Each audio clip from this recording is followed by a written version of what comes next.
السلام علیکم ورحمۃ اللہ وبرکاتہ۔ ان الحمد للہ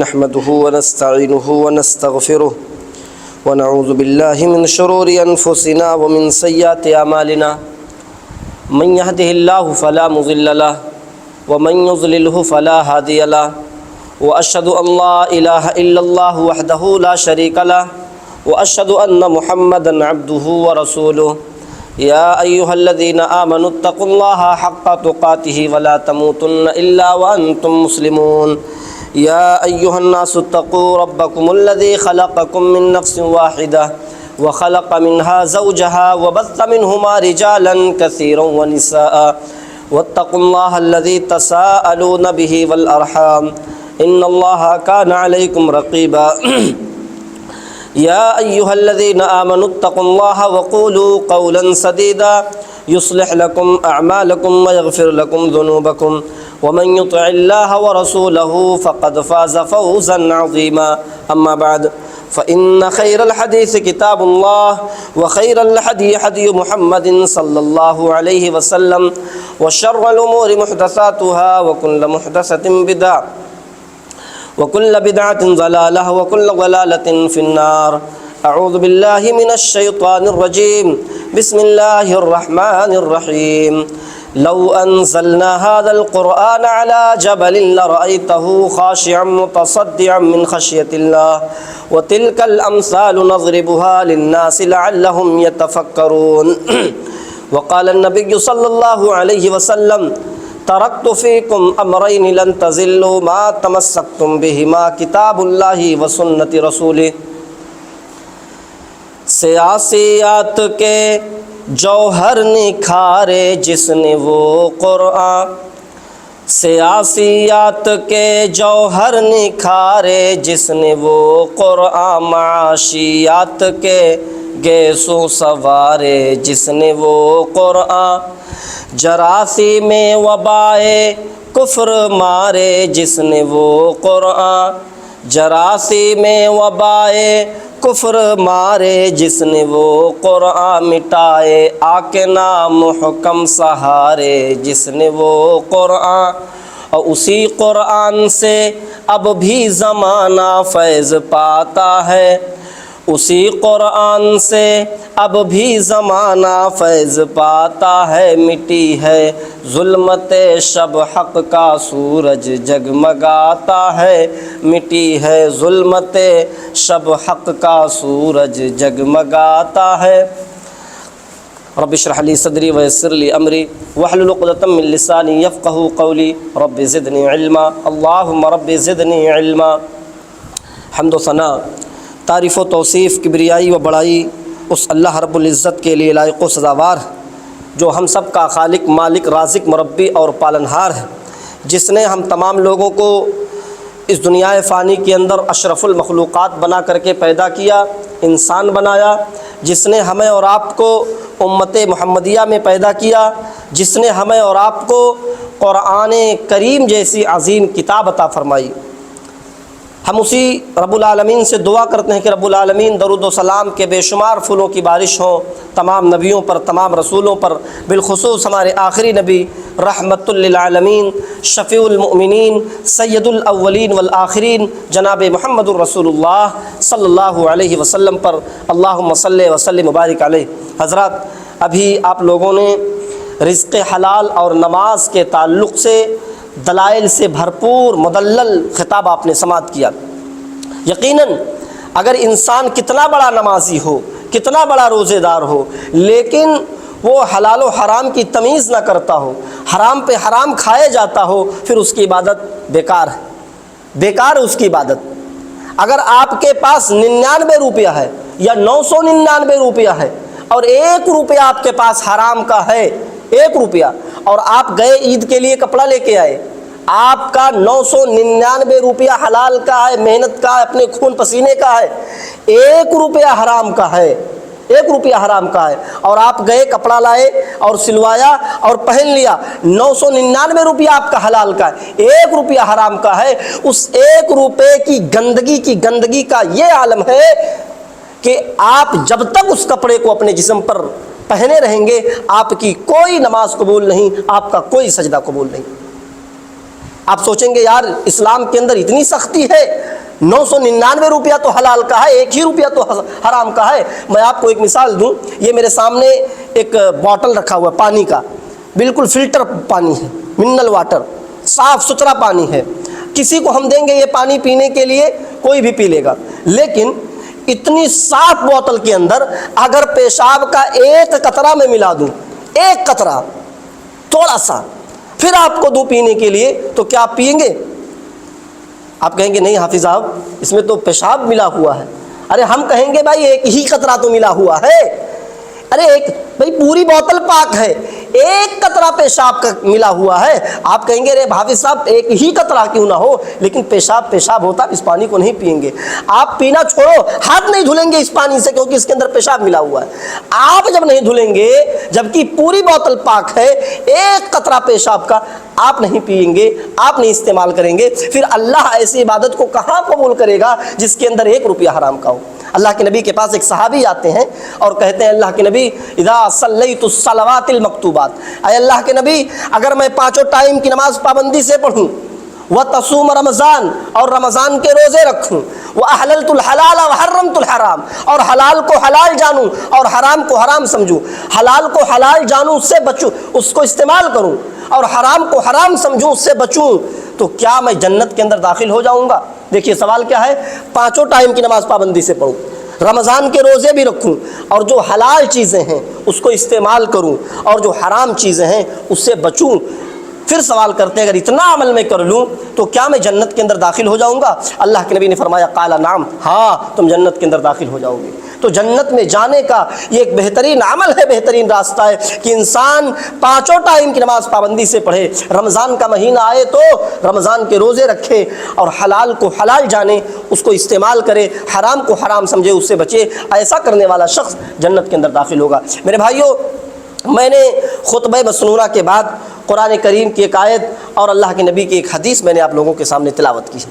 حدیث یہ ہے ترکت فیکم امرین لن تضلوا ما تمسکتم بہما کتاب اللہ و سنت رسولی۔ اللہ کے نبی اپنے آخری وقت میں فرماتے ہیں کہ لوگوں میں تمہارے درمیان 2 چیزوں کو چھوڑ کر کے جا رہا ہوں، 2 چیزوں کو چھوڑ کر کے جا رہا ہوں، جب تک تم ان دونوں چیزوں کو مضبوطی سے تھامے رہو گے، جب تک ان دونوں چیزوں کو مضبوطی سے پکڑے رہو گے، یعنی اس پر عمل کرو گے، دنیا کی کوئی طاقت تمہیں گمراہ نہیں کر سکتی۔ وہ 2 چیزیں کیا ہے؟ پہلی چیز جس پر مجھے آپ کے سامنے خطاب بھی کرنا ہے، جس کے تعلق سے مجھے آپ کے سامنے کچھ باتیں بھی رکھنی ہیں، پہلی چیز اللہ کے نبی نے فرمایا کتاب اللہ، اللہ کی کتاب یعنی قرآن کریم، و سنت رسولی، اور دوسری چیز میری سنت۔ ان 2 چیزوں کو جو شخص مضبوطی سے پکڑے رہے گا، یعنی اس پر عمل کرے گا، اللہ کے نبی فرماتے ہیں کہ پھر دنیا کی کوئی صیہونی سنجوئی طاقت، کوئی بھی طاقت اسے گمراہ نہیں کر سکتی۔ یہ قرآن وہ کتاب ہے میرے بھائیوں کہ یہ کتاب جہاں جہاں سے گزرا حیثیت کو بدل دیا۔ آپ دیکھیے مکہ میں قرآن نازل ہوا، جب قرآن نہیں نازل ہوا تھا تو مکہ کو لوگ ام الخبائث کہتے تھے، تمام گندی جگہوں کی ماں، اور واقعی میں تمام برائیاں عرب کے اندر، مکے کے اندر پائی جاتی تھیں۔ شراب لوگ وہاں پیتے تھے، جوا لوگ وہاں کھیلتے تھے، لڑکیوں کو زندہ دفن لوگ وہاں کرتے تھے، یہاں تک کہ اگر کسی کا باپ انتقال کر جاتا تھا، مر جاتا تھا، جوان بیٹا ہے تو اپنی ماں کے اوپر چادر ڈال دیتا تھا اور اپنی سگی ماں کو اپنی بیوی بنا لیتا تھا۔ اتنی عریانیت، اتنی بے حیائی تھی عرب کے اندر۔ لیکن جب عرب کے اندر، مکہ کے اندر یہی قرآن نازل ہوا تو اسی قرآن کی برکت سے اللہ رب العالمین نے اس مکہ کو ام القری بنا دیا، جو ابھی تک ام الخبائث تھا، تمام گندی جگہوں کی ماں تھی، اسی جگہ کو اللہ رب العالمین نے ام القری بنا دیا، تمام بستیوں کی ماں بنا دیا۔ اور اس شہر کے بارے میں اللہ تعالیٰ نے فرمایا وَهَذَا الْبَلَدِ الْأَمِينَ، آج وہاں امن ہے۔ یہ قرآن کی برکت ہے میرے بھائیوں، قرآن جہاں جہاں سے گزرا حیثیت کو بدل دیا۔ جو فرشتہ قرآن لے کے آیا وہی فرشتہ تورات بھی لے کے آیا تھا، وہی فرشتہ زبور بھی لے کے آیا تھا، وہی فرشتہ انجیل بھی لے کے آیا تھا، لیکن وہ ایک عام فرشتہ تھا۔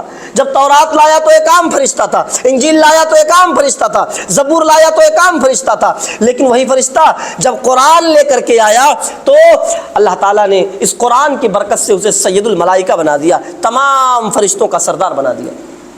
یہ قرآن جس نبی پر نازل ہوا وہ نبی تمام نبیوں کے سردار، بلکہ اللہ رب العالمین نے انہیں وما ارسلناک الا رحمۃ للعالمین کا خطاب دیا۔ اے نبی، ہم نے آپ کو دونوں جہان کے لیے رحمت بنا کر کے بھیجا، جہاں جہاں سے گزرا حیثیت کو بدل دیا، حیثیت کو بدل دیا۔ قرآن جو پڑھتا ہے، قرآن جو پڑھاتا ہے، اللہ کے نبی نے فرمایا خیرکم من تعلم القرآن وعلمہ، تم میں سے سب سے بہترین انسان وہ ہے جو قرآن کو پڑھتا ہے اور پڑھاتا ہے۔ بہترین انسان کہا اللہ رب العالمین نے۔ تو قرآن دیکھیے سارے مہینے برابر ہیں، سارے مہینے برابر ہیں، لیکن قرآن جس مہینے میں نازل ہوا وہ مہینہ تمام مہینوں سے افضل۔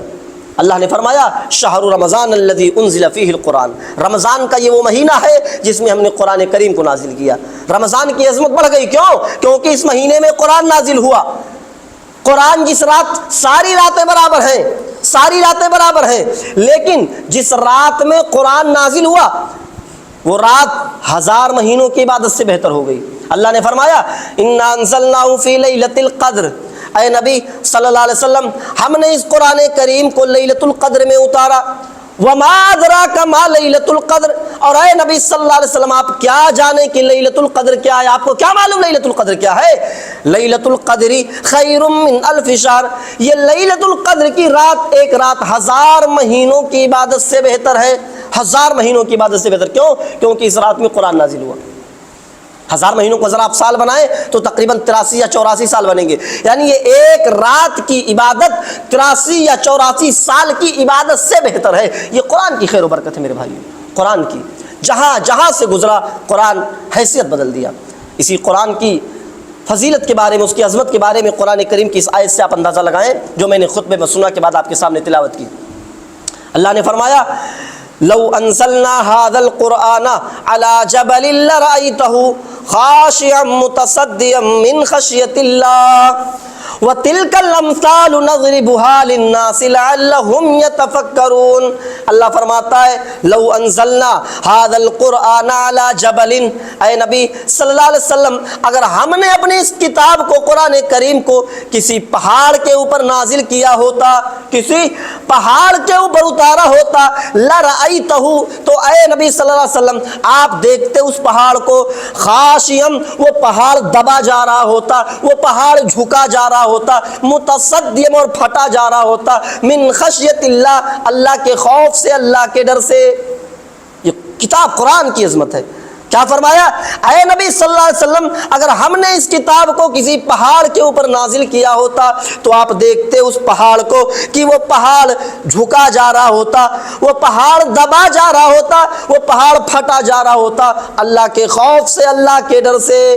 اور فرمایا وَتِلْكَ الْأَمْثَالُ نَضْرِبُهَا لِلنَّاسِ لَعَلَّهُمْ يَتَفَكَّرُونَ، اللہ فرماتا ہے کہ ہم یہ مثالیں لوگوں کے سامنے اس لیے بیان کرتے ہیں، وَتِلْكَ الْأَمْثَالُ نَضْرِبُهَا لِلنَّاسِ، للمسلمین نہیں کہا، للمؤمنین نہیں کہا کہ مسلمانوں کے سامنے، نہیں، لوگوں کے سامنے ہم یہ مثالیں لوگوں کے سامنے اس لیے بیان کرتے ہیں لَعَلَّهُمْ يَتَفَكَّرُونَ، تاکہ لوگ غور و فکر کریں، تاکہ لوگ غور و فکر کریں، سوچیں سمجھیں۔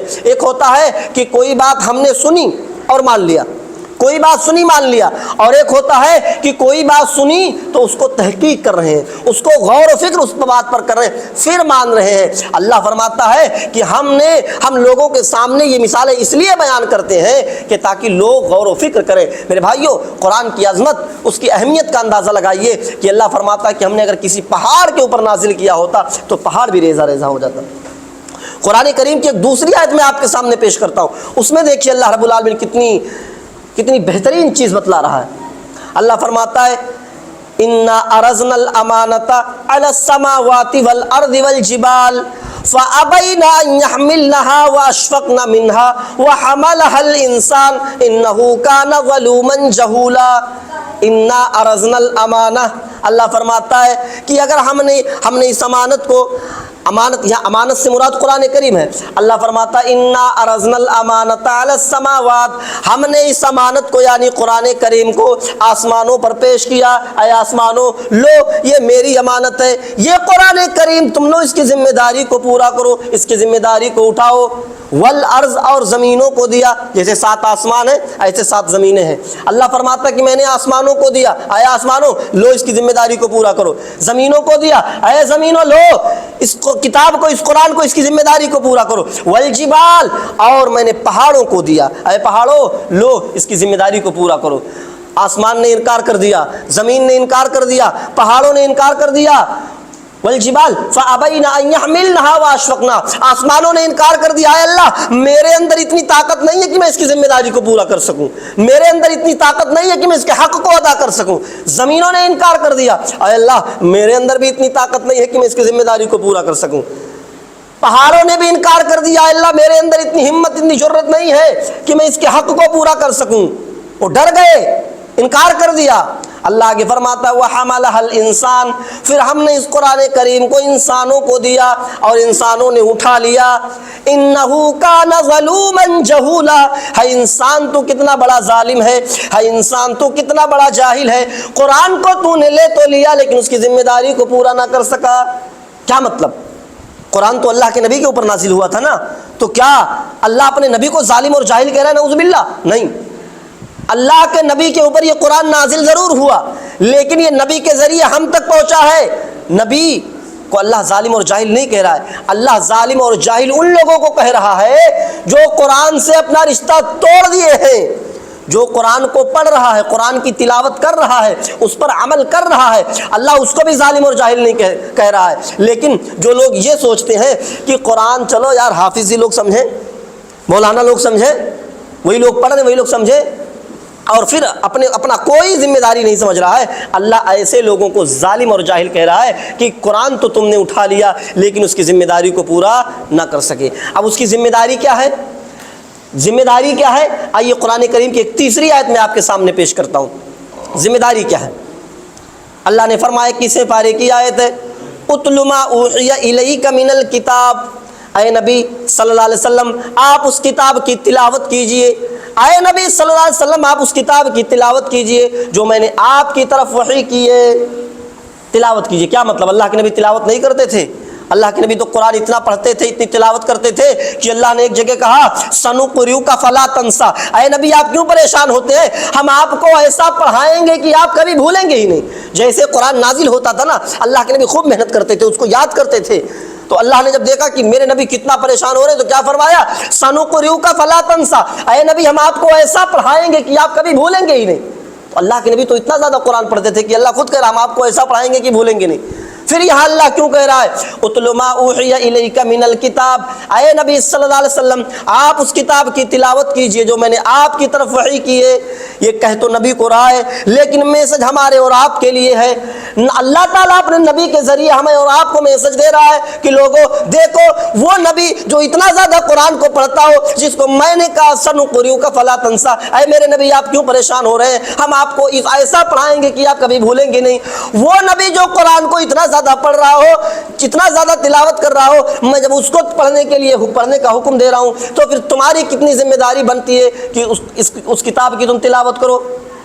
اچھا ایک چیز میں آپ کو بتا دوں، پڑھنے میں اور تلاوت کرنے میں فرق ہے۔ پڑھنے میں اور تلاوت کرنے میں فرق ہے۔ قرآن پڑھنے کے لیے نازل نہیں ہوا، معاف کیجیے گا، قرآن پڑھنے کے لیے نازل نہیں ہوا، قرآن تلاوت کرنے کے لیے نازل ہوا ہے۔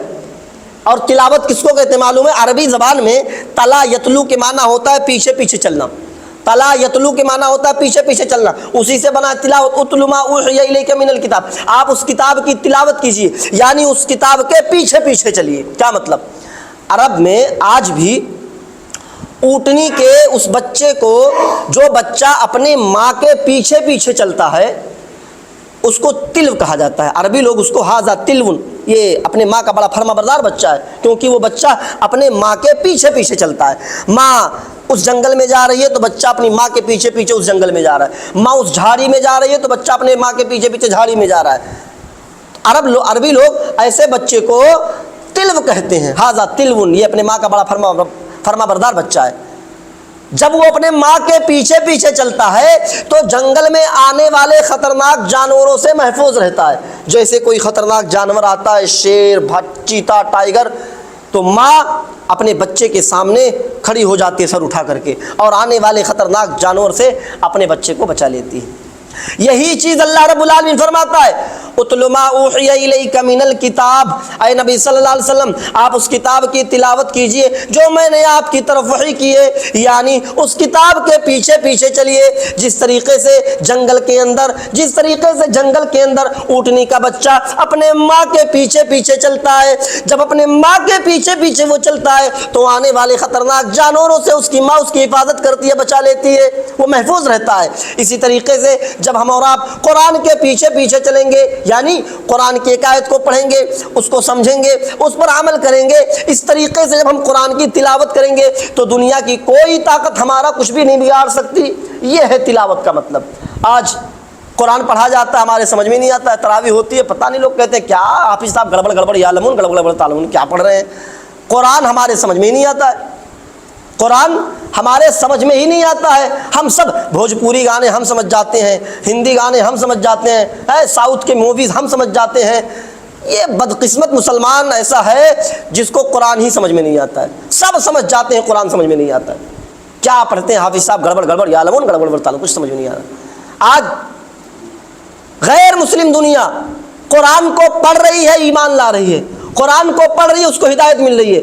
آج جو سائنٹیفک لوگ ہیں، قرآن کو پڑھا چاند پر ہو جائے، قرآن کو پڑھا نئی نئی چیزوں کو ایجاد کر دیا۔ مسلمان ہی بدقسمت ہے جو کہتا ہے قرآن ہمارے سمجھ میں نہیں آتا۔ بھوپال کے اندر ایک ڈاکٹر ہے جس کا نام ہے ڈاکٹر شیو شکتی سروپ، ڈاکٹر شیو شکتی سروپ، وہ MBBS MS ڈاکٹر ہے بھوپال کے اندر۔ اس کو کسی نے سعودی MSc سے انگلش میں قرآن دے دیا، انگریزی میں کسی نے اس کو قرآن دے دیا۔ وہ ڈاکٹر تھا، قرآن کو ایک ایک آیت کو پڑھتا ہے، غور کرتا ہے، سمجھتا ہے، سوچتا ہے، پڑھتا ہے، پڑھتے پڑھتے جب اس آیت پر پہنچتا ہے، ہوتا ہے نا جو جس فیلڈ کا آدمی ہوتا ہے، جب اس کے مطلب کا کوئی کام ملتا ہے، اس کے فیلڈ کا وہ کام ملتا ہے تو اس کام میں زیادہ انٹرسٹ لیتا ہے۔ ڈاکٹر شیو شکتی سروپ MBBS MS ڈاکٹر پڑھتے پڑھتے جب وہ سورہ مومنون کی اس آیت پر پہنچے، وَلَقَدْ خَلَقْنَا الْإِنسَانَ مِنْ صُلَالَةٍ مِّن طِينٍ ثُمَّ جَعَلْنَاهُ نُطْفَةً فِي قَرَارٍ مَّكِينٍ ثُمَّ خَلَقْنَا النُّطْفَةَ عَلَقَةً فَخَلَقْنَا الْعَلَقَةَ مُضْغَةً فَخَلَقْنَا الْمُضْغَةَ عِظَامًا فَكَسَوْنَا الْعِظَامَ لَحْمًا۔ قرآن کریم کے جب اس آیت پر ڈاکٹر شیو شکتی سروپ پہنچے تو تعجب کرنے لگے، یہ اتنی بڑی میڈیکل سائنس، اتنی بڑی میڈیکل سائنس یہ جناب محمد الرسول اللہ صلی اللہ علیہ وسلم کو 1450 سال پہلے کس نے بتا دیا؟ جبکہ اس وقت سائنس نے، ٹیکنالوجی نے اتنی ترقی بھی نہیں کی تھی۔ یہ اتنی بڑی سائنس جناب محمد الرسول اللہ کو کس نے بتا دیا؟ واقعی میں یہ کوئی آسمانی گرنتھ ہے، آسمانی کتاب۔ وہ اس آیت میں ہے نا کہ ماں کے پیٹ میں بچہ پہلے کیا ہوتا ہے، پھر کیا ہوتا ہے، پھر اس کے بعد کیا بنتا ہے۔ جب وہ ڈاکٹر شیو شکتی سروپ اس آیت کو پڑھتا ہے تو کہتا واقعی میں جو چیز قرآن کریم میں 1400 سال پہلے جناب محمد الرسول اللہ صلی اللہ علیہ وسلم کو بتا دی گئی، وہ چیز تو آج میں اپنی الٹرا ساؤنڈ مشین پہ دیکھتا ہوں۔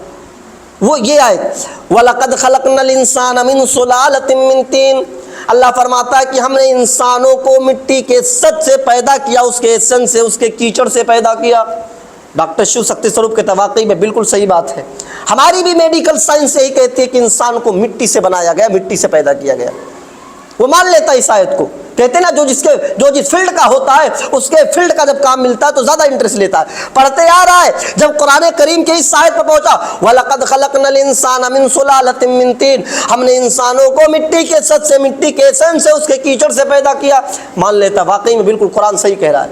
اور آگے بڑھتا ہے ثُمَّ جَعَلْنَاهُ نُطْفَةً فِي قَرَارٍ مَّكِينٍ، اللہ فرماتا ہے کہ ہم نے اس نطفے کو، اس منی کے قطرے کو فی قرار مکین، ایک مضبوط ٹھکانے پر پہنچا دیا۔ جب میاں بیوی آپس میں ملتے ہیں، ہم بستری کرتے ہیں، تعلق قائم کرتے ہیں، تو عورت کے شرمگاہ سے کے ذریعے منی کا قطرہ، نطفہ رحم مادر تک پہنچتا ہے، بچے دانی تک پہنچتا ہے۔ ڈاکٹر شیو شکتی سروپ کہتا ہے کہ واقعی میں ماں کے پیٹ میں وہ بچے دانی اتنی مضبوط ٹھکانے پر ہوتی ہے کہ پھر ماں کچھ بھی کرے، چلے پھرے، سوئے لیٹے جاگے، کچھ بھی کرے، اللہ فرماتا فی قرار مکین، ہم نے ایک مضبوط ٹھکانے پر پہنچا دیا۔ بالکل قرآن صحیح کہتا ہے۔ اور آگے بڑھتا ہے ثم جعلناه نطفة في قرار مكين ثم خلقنا النطفة علقة، اللہ فرماتا ہے کہ ہم نے اس نطفے کو، اس منی کے قطرے کو علقہ بنا دیا، جمع ہوا خون بنا دیا۔ ڈاکٹر شیو شکتی سوروپ کہتا واقعی میں بالکل صحیح بات ہے، ہم نے اپنے الٹرا ساؤنڈ مشین پر بھی یہی دیکھا ہے کہ سب سے پہلے وہ نطفہ جمع ہوا خون بنتا ہے، جمع ہوا خون بنتا ہے اور آگے بڑھتا ہے، ثم خلقنا النطفة علقہ فخلقنا العلقة مضغہ، اللہ فرماتا ہے کہ پھر میں نے اس جمے ہوئے خون کو گوشت کا لوتھڑا بنا دیا، گوشت کا ٹکڑا بنا دیا۔ ڈاکٹر شیو شکتی سوروپ کہتا ہے بالکل صحیح بات ہے، ہم بھی اپنی الٹرا ساؤنڈ مشین پر یہی دیکھتے ہیں کہ جب ماں کے پیٹ میں رحم مادر میں جب نطفہ جاتا ہے تو کچھ دنوں کے بعد وہ جمع ہوا خون بنتا ہے اور پھر کچھ دنوں کے بعد وہ گوشت کا لوتھڑا بن جاتا ہے۔ بالکل قرآن صحیح کہتا ہے، پڑھتے جا رہا ہے اور آگے بڑھتا ہے ڈاکٹر شیو شکتی سوروپ، ثم خلقنا النطفة علقہ فخلقنا العلقة مضغہ فخلقنا المضغة عظاما، اللہ فرماتا ہے کہ پھر میں نے اس گوشت کو ہڈی بنا دی، اس گوشت کے ٹکڑے کو ہڈی بنا دی۔ ڈاکٹر شیو شکتی سوروپ کہتا ہے واقعی میں بالکل صحیح بات قرآن کہہ رہا ہے۔ فَكَسَوْنَا الْعِظَامَ لَحْمًا، اللہ فرماتا ہے کہ پھر میں نے اس ہڈی پر گوشت پہنا دیا، اس ہڈی کے اوپر گوشت پہنا دیا۔ ادھر ایک جیتا جاگتا انسان باہر آیا، ادھر بھوپال کے اندر کباڑی مارکیٹ نمبر 2 کی اہل حدیث مسجد میں ڈاکٹر شیو شکتی سوروپ جاتا ہے اور کہتا ہے مجھے قرآن دینے والوں، اے مجھے قرآن دینے والوں، مجھے بھی اپنے دین کے اندر، اپنے اسلام کے اندر شامل کر لو۔ آپ تم لوگوں نے جو مجھے کتاب دی ہے وہ کتاب جادو کی طرح تیر چلانے والی، جو چیز میں آج اپنی الٹرا ساؤنڈ کی مشین پر دیکھتا ہوں وہ چیز جناب محمد الرسول اللہ صلی اللہ علیہ وسلم کو 1450 سال پہلے وہ چیزیں بتا رہی ہے، یہ کوئی ضرور آسمانی گرنتھ ہے، مجھے بھی اپنے دھرم کے اندر، اپنے دین کے اندر شامل کر لو۔ ڈاکٹر شیو شکتی سوروپ اس آیت کو پڑھتا ہے، اسلام لے آتا ہے، اسی مسجد کے اندر اسلام لے آتا ہے۔ آج اس کا نام اسلام الحق ہے، ڈاکٹر شیو شکتی سوروپ تھا، جب اسلام لایا تو لوگوں نے اس کا نام بدل دیا، ڈاکٹر اسلام الحق رکھ دیا۔ اس کی بیوی بھی اسلام لے آئی، اس کی بیوی کا نام ختیجہ رکھ دیا گیا۔ اس کی ایک بیٹی تھی، وہ بھی MBBS ڈاکٹر ہے آج بھی بھوپال کے اندر، اس کا نام عائشہ رکھ دیا، آج بھی وہ ڈاکٹر ہے، پردے کے ساتھ اپنے کلینک پہ جاتی ہے اور پردے کے ساتھ کلینک سے واپس آتی ہے۔ میرے بھائیوں، غیر مسلم دنیا قرآن پڑھ رہی ہے، اسے ہدایت مل رہی ہے، اور آج ہم کہتے ہیں یہ گڑبڑ یعلمون تعلمون ہو کیا رہا ہے، ہمیں قرآن سمجھ میں نہیں آتا ہے۔ غیر مسلم دنیا کو ہدایت مل رہی ہے قرآن پڑھ کر کے، سن کر کے، ہمیں سمجھ میں نہیں آ رہا ہے۔ امریکہ کے اندر ایک نوجوان گزرا ہے جس کا نام تھا مائیکل جیکسن۔ مائیکل جیکسن بڑا امیر آدمی، اس کے پیروں میں، اس کے کمر میں وہ تاثیر تھی کہ اربوں روپے کا اس کا اسٹیج لگتا تھا، اربوں روپے کا اسٹیج لگتا تھا، اور جہاں اپنی کمر ہلا دیتا تھا، اپنے پیروں کو تھرکا دیتا تھا، دنیا اربوں ڈالر اس کے اوپر لٹا دیتی تھی، اربوں ڈالر اس کے اوپر لٹا دیتی تھی۔ لیکن اپنے بھائی کے پاس آتا ہے وہ مائیکل جیکسن اور کہتا ہے میرے بھائی، میرے پاس کسی چیز کی کمی نہیں ہے، دولت موجود، عزت موجود، بنگلہ گاڑی سب کچھ موجود ہے، لیکن میرے بھائی سکون نہیں ملتا ہے، اتنا کچھ ہونے کے بعد میرے دل کو سکون نہیں ملتا ہے۔ اس کے بھائی نے کہا میرے بھائی مائیکل جیکسن، تجھے سکون کہاں سے ملے؟ اللہ نے قرآن میں فرمایا الا بذکر اللہ تطمئن القلوب، اللہ کے ذکر سے دلوں کو سکون ملتا ہے، اللہ کے ذکر سے دلوں کو اطمینان ملتا ہے۔ تو پھر کیا کروں؟ اس کے بھائی نے قرآن دے دیا، مائیکل جیکسن کو قرآن دے دیا، جو ابھی تک ناچا کرتا تھا، اسٹیجوں پر ناچا کرتا تھا، ڈانس کرتا تھا، اس کے بھائی نے قرآن دے دیا، وہ قرآن کو پڑھتا ہے، اسے ہدایت مل جاتی ہے۔ مائیکل جیکسن ناچنے والا انسان جس کا اربوں روپے کا اسٹیج لگتا تھا، جہاں وہ ڈانس کر دیتا تھا، دنیا اربوں ڈالر اس کے اوپر لٹا دیتی تھی، وہ ناچنے والا انسان جب قرآن کو پڑھتا ہے تو اسے ہدایت مل جاتی ہے، وہ اسلام لے آتا ہے۔ غیر مسلم دنیا کو ہدایت مل رہی ہے، اور آج ہم قرآن پڑھ رہے ہیں، سن رہے ہیں، کوئی اثر نہیں کر رہا۔ رمضان کا مہینہ چل رہا ہے، لوگ قرآن پڑھ رہے ہیں، اور جیسے ہی رمضان کا مہینہ ختم ہوگا قرآن ویسے ہی بند کر کے رکھ دیں گے، پھر اس پہ جالے لگ جائیں گے، پھر پورا سال کوئی قرآن کھولنے والا نہیں۔ پھر ہاں کب کھلے گا؟ جب دو لوگوں میں جھگڑے ہوں گے، تو سچا یا میں سچا، چل قرآن اٹھا، چل مسجد میں قرآن اٹھا، تو سچا یا میں سچا، تب قرآن اٹھے گا میرے بھائیو۔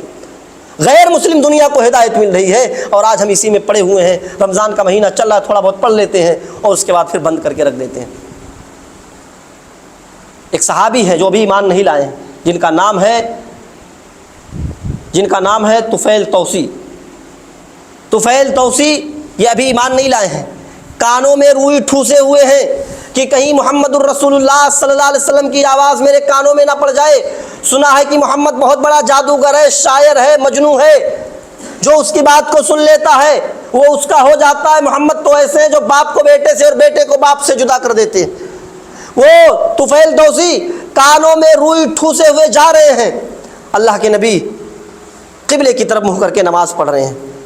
طفیل دوسی دیکھتے ہیں کہ اللہ کے نبی نماز پڑھ رہے ہیں، سوچا چلو سن لیتا ہوں کانوں سے روئی نکال کر کے کیا پڑھ رہے ہیں، چہرہ تو قبلے کی طرف ہے، کوئی مجھے تھوڑی دیکھ رہا ہے. طفیل دوسی کانوں سے روئی نکالتا ہے. اللہ کے نبی قرآن کی تلاوت نماز میں کر رہے ہیں، پڑھ رہے ہیں قرآن. وہ قرآن کی چند آیتوں کو سنتے ہیں، دل کی دنیا بدل جاتی ہے اور کہتے ہیں اللہ کی قسم لوگ جھوٹ بولتے ہیں کہ محمد شاعر ہے، محمد مجنون ہے، دیوانہ ہے، وہ باپ کو بیٹے سے، بیٹے کو باپ سے جدا کر دیتا ہے. یہ کسی انسان کا کلام نہیں ہو سکتا، یہ محمد الرسول اللہ کا کلام نہیں ہو سکتا، یہ ضرور اللہ رب العالمین کا کلام ہے. اور طفیل تو اسے انتظار کرنے لگتا ہے کہ کب اللہ کے نبی نماز پوری کریں، ہم اللہ کے نبی کے پاس جائیں. اور جیسے ہی اللہ کے نبی نماز کو پوری کرتے ہیں، سلام پھیرتے ہیں، السلام علیکم ورحمۃ اللہ، السلام علیکم ورحمۃ اللہ. طفیل توسی دوڑتے ہوئے آتے ہیں، دوڑتے ہوئے نبی اکرم کے قدموں میں گر جاتے ہیں اور کہتے ہیں ہادیتک و بایک علی الاسلام. اے اللہ کے نبی اپنا ہاتھ بڑھائیے، میرا ہاتھ اپنے ہاتھ پہ لیجیے اور مجھے بھی اسلام کا کلمہ پڑھا دیجیے. لوگ جھوٹ بولتے ہیں کہ آپ شاعر ہیں، لوگ جھوٹ بولتے ہیں کہ آپ کائن ہیں، مجنون ہیں، دیوانے ہیں. لوگ جھوٹ بولتے ہیں کہ آپ باپ کو بیٹے سے اور بیٹے کو باپ سے جدا کر دیتے ہیں. میں نے ابھی آپ کی زبان سے قرآن کے الفاظ کو سنا، میں سمجھ گیا یہ آپ کا کلام نہیں ہو سکتا، یہ کسی شاعر کی بات نہیں ہو سکتی، یہ کسی کاہن کا کلام نہیں ہو سکتا، یہ ضرور اللہ رب العالمین کا کلام ہے. ہادیتک و بایک علی الاسلام. اے اللہ کے نبی اپنا ہاتھ بڑھائیے اور میرے ہاتھ کو لیجیے اور مجھے اسلام کا کلمہ پڑھا دیجیے. قرآن کی چند آیتوں کو سنا، دل کی دنیا بدل گئی اور اسلام لے آتے ہیں، اسلام لے آتے ہیں. ہم غور کریں کتنے پرسنٹ مسلمان ہیں تراویح میں قرآن سنتے ہیں، نماز میں قرآن سنتے ہیں، اور پھر کتنا اثر ہوتا ہے مسجد سے نکلنے کے بعد کسی کا چپل غائب، کسی کا جوتا غائب. ہمارے اوپر یہ اثر ہو رہا ہے، قرآن کا یہ اثر ہو رہا ہے. قرآن سنا، دل کی دنیا بدل گئی، ایمان لے آئے. ہم نماز میں قرآن سنتے ہیں، باہر نکلنے کے بعد چپلیں غائب، باہر نکلنے کے بعد ایک دوسرے پر ظلم، دھکا دھکی شروع ہو جاتا ہے ہمارے آپ میں. حضرت عبداللہ ذوالبجادین جن کا پرانا نام عبد العزہ، ابھی یہ اسلام نہیں لائے ہوئے. یہ جنگلوں کے اندر بکریاں چرایا کرتے تھے، جنگلوں کے اندر بکریاں چرایا کرتے تھے، اور صحابہ بھی بکریاں چراتے تھے. اور صحابہ کا یہ معمول تھا کہ جب صحابہ بکریاں چراتے تھے تو ساتھ میں ذکر و اذکار کیا کرتے تھے، قرآن گنگنایا کرتے تھے. جیسے ہمارا نوجوان ہے نا، بائک چلاتا ہے تو وہ گانے گاتا ہے مست میں، ہے نا، جھومتا ہوا اور کٹ مارتا ہوا نکلتا اور گانے گاتا ہوا نا. ایسے صحابہ کا معمول تھا کہ وہ جنگل میں بکریاں چراتے تھے، قرآن گنگنایا کرتے تھے، ذکر و اذکار کرتے تھے. عبد العزہ ابھی اسلام نہیں لایا، اس کا پرانا نام عبد العزہ ہے اور جس کو عبداللہ ذوالبجادین کے نام سے یاد کیا جاتا ہے. عبد العزہ نے، صحابہ کرام بکریاں چرا رہے ہیں، قرآن کی تلاوت کر رہے ہیں. عبد العزہ جب قرآن کے الفاظ کو سنتا ہے صحابہ کے زبان سے تو کان لگا لیتا ہے عبد العزہ کہ سنیں کیا صحابہ پڑھ رہے ہیں. قرآن کی چند آیتیں عبد العزہ نے سنی صحابہ کے زبان سے، دل کی دنیا بدل گئی. چند آیتیں سنی. رمضان کے مہینے میں پورے قرآن سننے والوں، ہمارے اوپر کتنا اثر ہوتا ہے عید کے دن ہماری مسجدیں بتا دیتی ہیں. رمضان کے مہینے میں ہم خود پابندی سے نماز پڑھتے ہیں، قرآن کی تلاوت کرتے ہیں، اور جیسے ہی رمضان کا مہینہ ختم ہوتا ہے ہم مسجدوں کو ویران کر دیتے ہیں، خالی کر دیتے ہیں. مسجد تو بنا لی شب بھر میں ایما کی حرارت والوں نے، مسجد تو بنا لی شب بھر میں ایما کی حرارت والوں نے، من اپنا پرانا پاپی رہا برسوں میں نمازی بن نہ سکا. آج ہم رمضان کے مہینے میں بڑے نمازی بنے پھر رہے ہیں، لیکن رمضان کے بعد ہم کتنے بڑے نمازی ہماری مسجدیں بتائیں گی. میرے بھائیوں، جس طریقے سے ہم رمضان میں نمازوں کی پابندی کر رہے ہیں، رمضان کے بعد بھی جیسے رمضان میں نماز فرض ہے، رمضان کے بعد بھی اسی طریقے سے روزے فرض ہے، یہ نماز فرض ہے.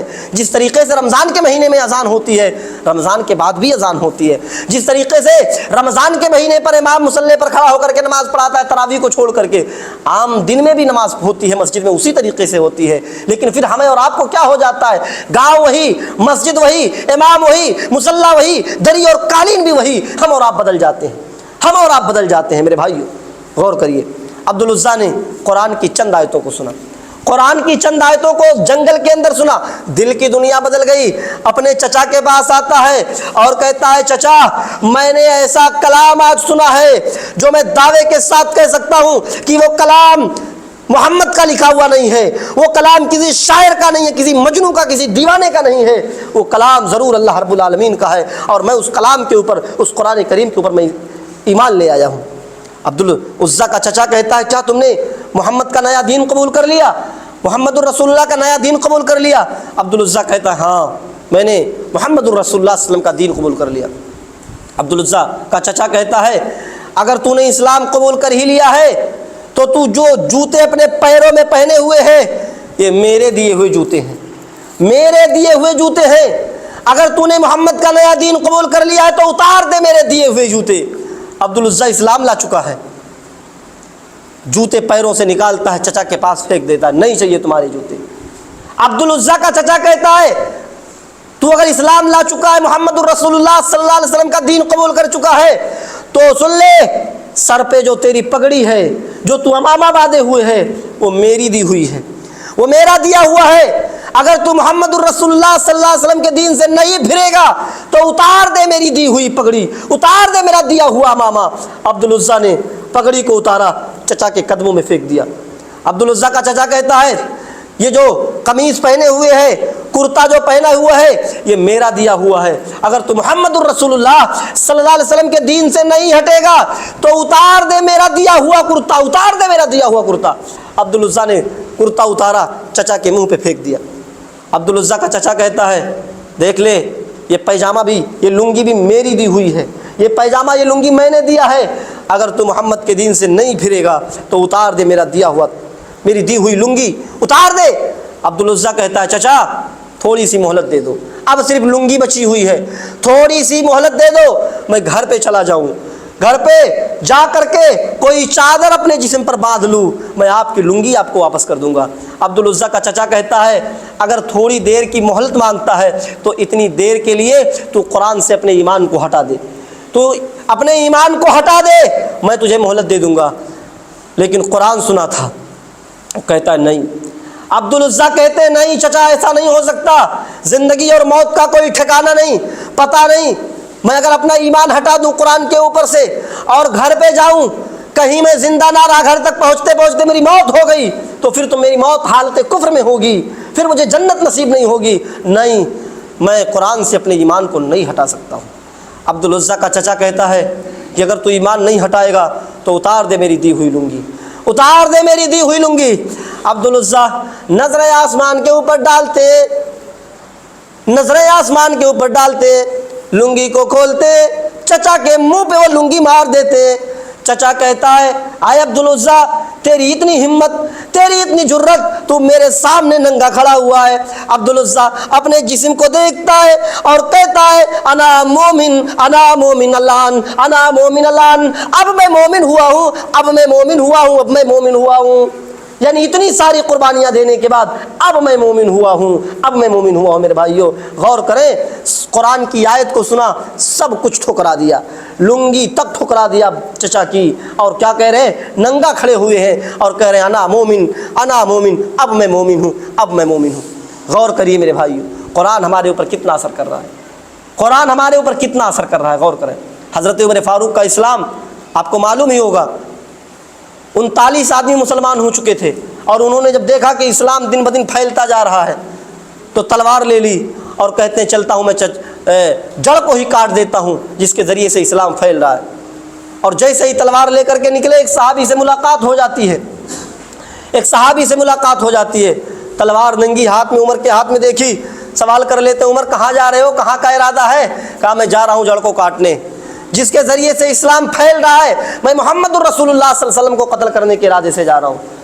وہ صحابی کہتے ہیں ارے محمد الرسول اللہ صلی اللہ علیہ وسلم کی بعد میں خبر لینا، پہلے اپنے گھر کی خبر لو، اپنے گھر کی، تمہارے بہن اور بہنوں اسلام لا چکے ہیں، تمہارے بہن اور بہنوں اسلام لا چکے ہیں۔ گھوڑا پلٹتے ہیں، بہن کے پاس پہنچ جاتے ہیں، بہن کے گھر پہنچ جاتے ہیں، قرآن کی تلاوت گھر میں ہو رہی تھی، سیکھ رہے تھے قرآن، بھائی کی آہٹ دیکھتی ہیں فاطمہ، عمر فاروق کی بہن، قرآن بند کر لیتی، لیکن عمر فاروق سن چکے تھے کہ گھر میں تلاوت ہو رہی ہے، گھر میں پہنچتے پوچھتے بہن کیا تم پڑھ رہی تھی؟ قرآن کو چھپا لیا اور کہا کچھ نہیں، قرآن کو چھپا لیا، نہیں بتا رہی تھی۔ بہنوئی کو مارنے لگے، بہن بچانے آئی، بہن کو بھی مارا، خوب مارا، بہت مارا، اتنا مارا کہ لہولہان ہو گئی۔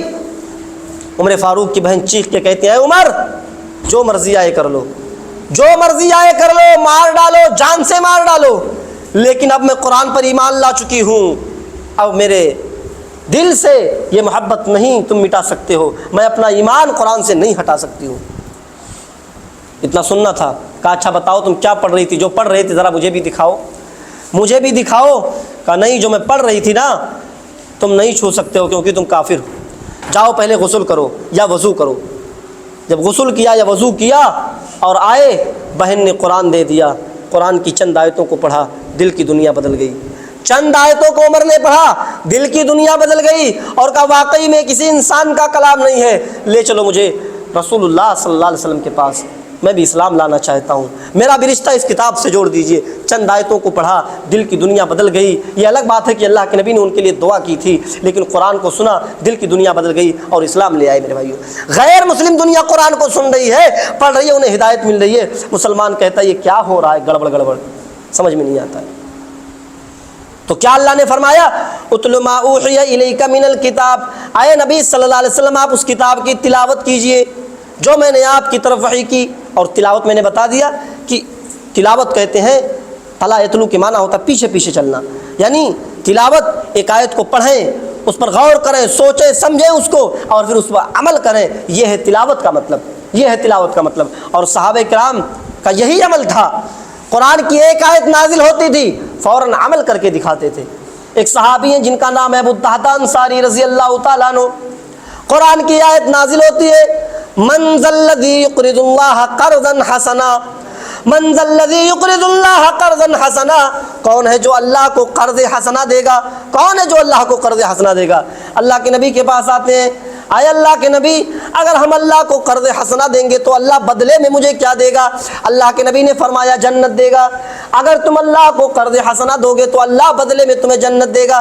ایک آیت پڑھی من ذا الذی یقرض اللہ قرضا حسنا، ایک آیت نازل ہوئی، ادھر سنا ادھر عمل کیا، چلے آئے اللہ کے نبی ہم اللہ کی راہ میں قرض حسنا دیں گے، بدلے میں ہمیں کیا دے گا اللہ؟ اللہ کے نبی نے فرمایا جنت۔ جنت کا نام سنا ابو الدہداء انصاری نے، کہنے لگے اے اللہ کے نبی میرے دو باغ ہیں، دونوں کے دونوں میں اللہ کی راہ میں قرض حسنا دے رہا ہوں، دو باغ ہیں دونوں اللہ کی راہ میں صدقہ کر رہا ہوں۔ اللہ کے نبی نے کہا دو باغ ہیں اور دونوں اللہ کی راہ میں قرض حسنا دے رہے ہو، دونوں اللہ کی راہ میں صدقہ کر رہے ہو؟ نہیں ابو الدہداء انصاری، اس طریقے سے تم تو کنگال ہو جاؤ گے، تم تو روڈ پہ آ جاؤ گے، پھر تم تو دوسروں کے ٹکڑے پر پلنے لگو گے۔ اے ابو الدہداء انصاری تم ایسا نہیں کر سکتے ہو۔ ابو الدہداء انصاری نے کہا اللہ کے نبی پھر؟ اللہ کے نبی نے فرمایا ایسا کرو، دو باغ ہے تمہارے پاس، ایک باغ دے دو، ایک باغ اللہ کی راہ میں قرض حسنا دے دو۔ ابو الدہداء انصاری نے کہا اللہ کے نبی کون سا باغ دے دوں؟ اللہ کے نبی نے کہا جو تم چاہو دے دو۔ ابو الدہداء انصاری نے کہا اللہ کے نبی میرے دو باغ ہیں، ایک باغ میں کوئی پیداوار نہیں ہے، خالی ہے، اور ایک باغ میں 600 کھجور کے پیڑ لگے ہوئے ہیں، 600 ٹریز، 600 کھجور کے پیڑ لگے ہوئے ہیں جو کھجوریں پک کر کے تیار ہو چکی ہیں۔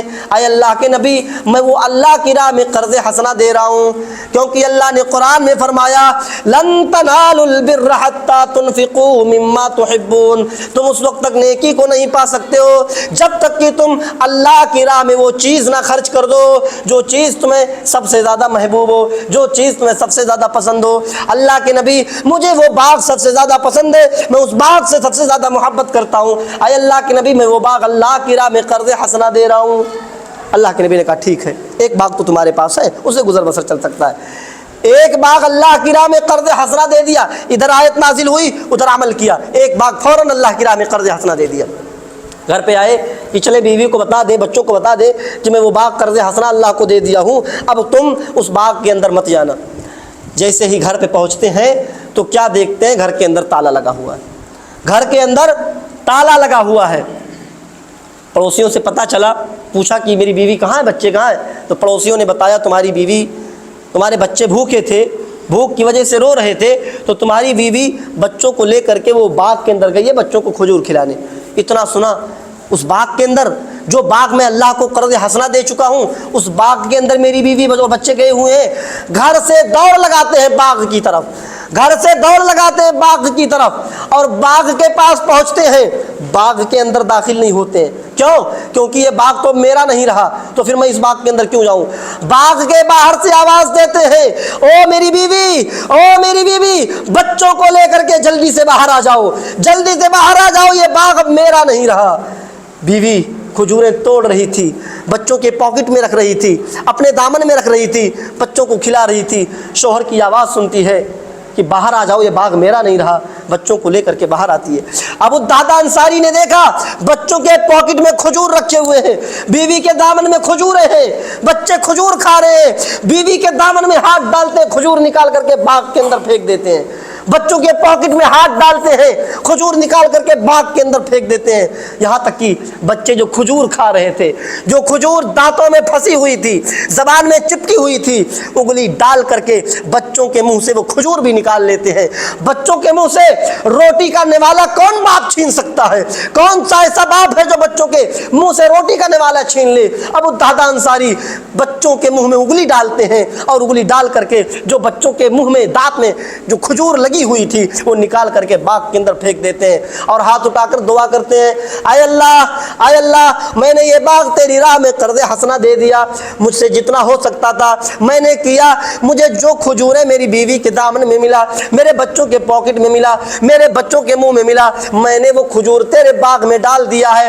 اے اللہ اب میں اس کا ذمہ دار نہیں ہوں جو میری بیوی نے کھا لیا، میں اس کا ذمہ دار نہیں ہوں جو میرے بچوں نے کھا لیا، جتنا ہو سکتا تھا میں نے کیا۔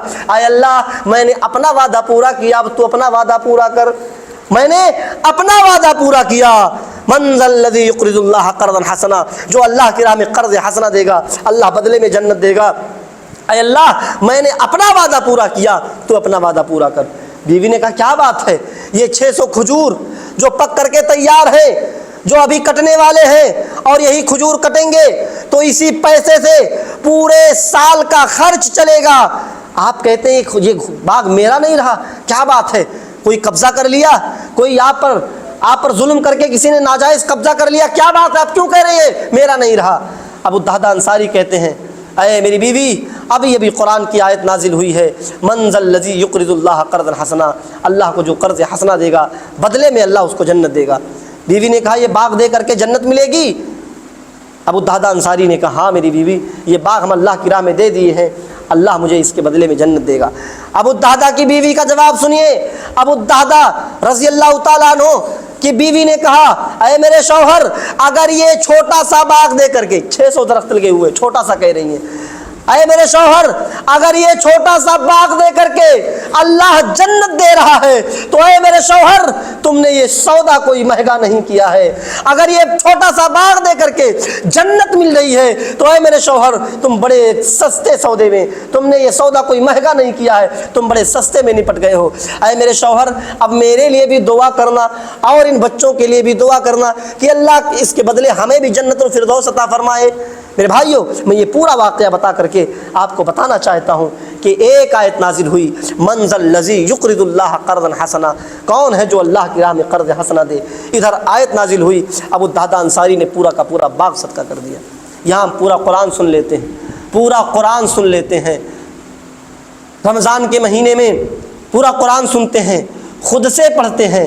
رمضان کا مہینہ چل رہا ہے، آج 28واں روزہ تھا نا، 29ویں رات۔ ابھی ہماری ماں بہنوں سے پوچھو کتنا قرآن پڑھ لیا، کہیں گی 5واں ختم ہو گیا، 6ٹھا لگ گیا ہے، 7واں ختم ہو گیا، 8واں لگ گیا ہے، 5 قرآن پڑھ لیا، 10 قرآن پڑھ لیا رمضان کے مہینے میں۔